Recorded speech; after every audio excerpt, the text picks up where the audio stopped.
Greetings people, this is Mahak Kapoor and you are watching the Mahak Kapoor show coverage you can count on. और आप सभी का एक बार फिर से स्वागत है हमारे प्रोग्राम लोकल मॉर्निंग में। और लोकल मॉर्निंग में अब वक्त हो गया है आप सभी दिल्ली वासियों के लिए हमारे स्पेशल बुलेटिन डेली अपडेट्स का। तो आइए नजर डालते हैं दिल्ली एनसीआर की खास खबरों की ओर।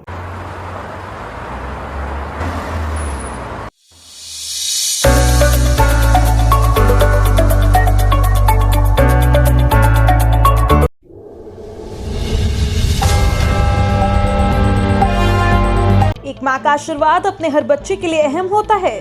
भगवंत मान विवाह बंधन में बंध गए। इस विवाह की सबसे खास बात ये रही, विवाह सादगी से हुआ और बहुत कम लोगों की मौजूदगी में हुआ। बहुत कम खर्चे से भी इस विवाह को संपन्न किया गया। इस विवाह से हमारे समाज को सीखना चाहिए, जो शादियों में लाखों रुपए का खर्चा करते हैं उनके लिए एक छोटा सा संदेश भी इसमें दिया गया है।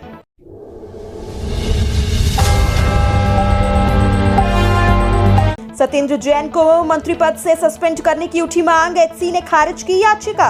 दिल्ली हाई कोर्ट ने सत्येंद्र जैन के खिलाफ दायर एक याचिका को खारिज कर दिया है। इस याचिका में सत्येंद्र जैन को कैबिनेट मंत्री के पद से सस्पेंड करने की मांग उठाई गई थी। इस याचिका को नंदकिशोर गर्ग ने दायर किया था। इसे जस्टिस सतीश चंद्र शर्मा और सुब्रमण्यम प्रसाद ने खारिज कर दिया है। दिल्ली के मंत्री सत्येंद्र जैन फिलहाल मनी लॉन्ड्रिंग के आरोप में जेल में बंद हैं।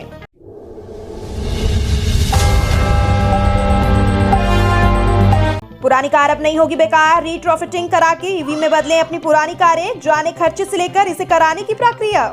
पुराने डीजल, पेट्रोल या सीएनजी वाहनों को इलेक्ट्रिक में बदलकर आप लाखों रुपए की बचत कर सकते हैं। वाहनों के लिए रेट्रोफिटमेंट की सुविधा से हजारों वाहन मालिकों को नई इलेक्ट्रिक गाड़ियां खरीदने की बजाय पुराने वाहनों को कबाड़ होने से बचाया जा सकता है। करीब 40% खर्च में पुराने वाहनों को ई वाहन में तब्दील किया जा सकता है। रेट्रोफिटमेंट की प्रक्रिया की शुरुआती दौर में होने से लोग फिलहाल इस मद में खर्च करने से थोड़ा गुरेज कर रहे हैं।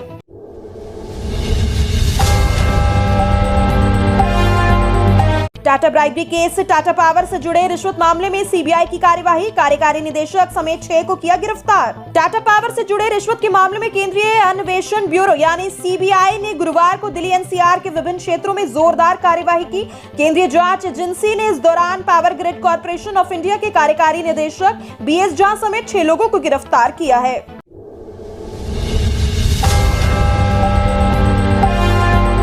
ओम प्रकाश चौटाला की याचिका पर हाईकोर्ट का सीबीआई को नोटिस, 4 साल जेल की सजा के आदेश की दी चुनौती। हरियाणा के पूर्व मुख्यमंत्री ओम प्रकाश चौटाला की याचिका पर दिल्ली हाई कोर्ट ने केंद्रीय जांच एजेंसी सीबीआई को नोटिस भेजा है। ओपी चौटाला ने आय से अधिक संपत्ति रखने के मामले में विशेष सीबीआई कोर्ट के आदेश को रद्द करने और उन्हें मिली 4 साल कारावास की सजा देने को स्थगित करने के लिए हाई कोर्ट में याचिका दायर की थी।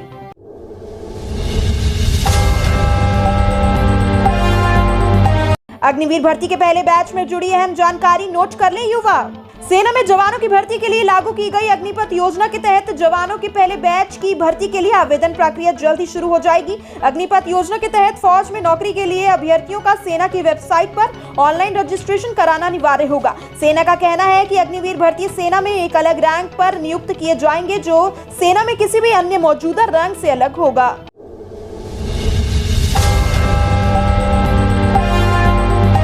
यूपीएससी एनडीए एग्जाम 2022 कितना मार्क्स लाकर बन सकते हैं इस परीक्षा में टॉपर, और सफल होने के लिए कम से कम कितना करना होता है स्कोर, जाने यहाँ।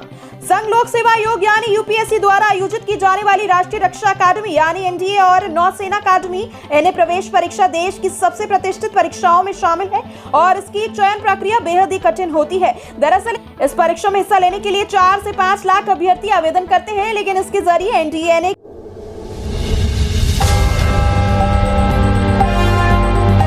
डिजिटल मार्केटिंग और ग्राफिक डिजाइनिंग में बना सकते हैं भविष्य, सालाना कमा सकते हैं लाखों रुपए। आज के समय में युवाओं का डिजिटल मार्केटिंग और ग्राफिक डिजाइनिंग के कोर्सेज की ओर रुझान काफी बढ़ रहा है, क्योंकि इन क्षेत्रों में नौकरी तेजी से मिल रही है। यही नहीं, इन स्किल्स कोर्स को सीखने के बाद छात्रों को शुरुआत से ही भारी भरकम पैकेज मिल रहा है। गौरतलब है कि अब तक इन कोर्स को सीखने के लिए लाखों रुपए की फीस देनी होती थी, जिसके कारण आर्थिक रूप से कमजोर युवाओं को अपना भविष्य संवारने का मौका नहीं मिल पा रहा था।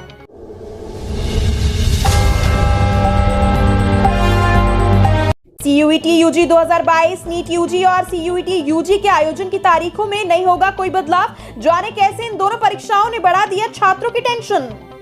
केंद्रीय विश्वविद्यालयों ने स्नातक पाठ्यक्रम में प्रवेश के लिए आयोजित की जा रही कॉमन यूनिवर्सिटी एंट्रेंस टेस्ट यानी CUET UG 2022 को छात्रों से काफी अच्छी प्रतिक्रियाएं मिली हैं और इसमें हिस्सा लेने के लिए 9.5 लाख से भी अधिक छात्रों ने आवेदन किया है। CUET UG 2022 के लिए आवेदन प्रक्रिया 31 मई को ही समाप्त हो गई थी, लेकिन नेशनल टेस्टिंग एजेंसी यानी NTA ने छात्रों को 24 जून से 26 जून के बीच एक बार फिर से आवेदन करने का मौका दिया था।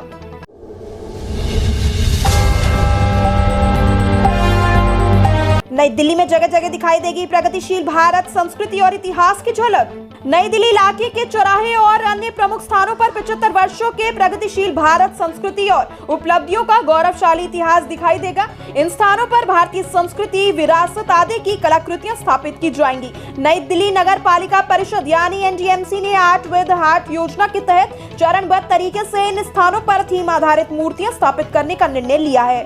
रोजाना दिल्ली की खास खबरों से जुड़े रहने के लिए चैनल को लाइक, शेयर एंड सब्सक्राइब करना बिल्कुल ना भूलें और आप हमें कमेंट सेक्शन में अपने स्टेट और एरिया का नेम जरूर बताएं, जिससे हम आप तक आपके एरिया की न्यूज पहुंचा सके।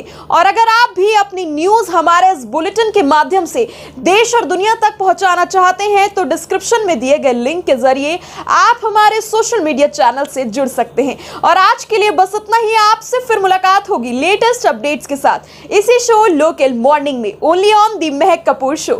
Coverage you can count on.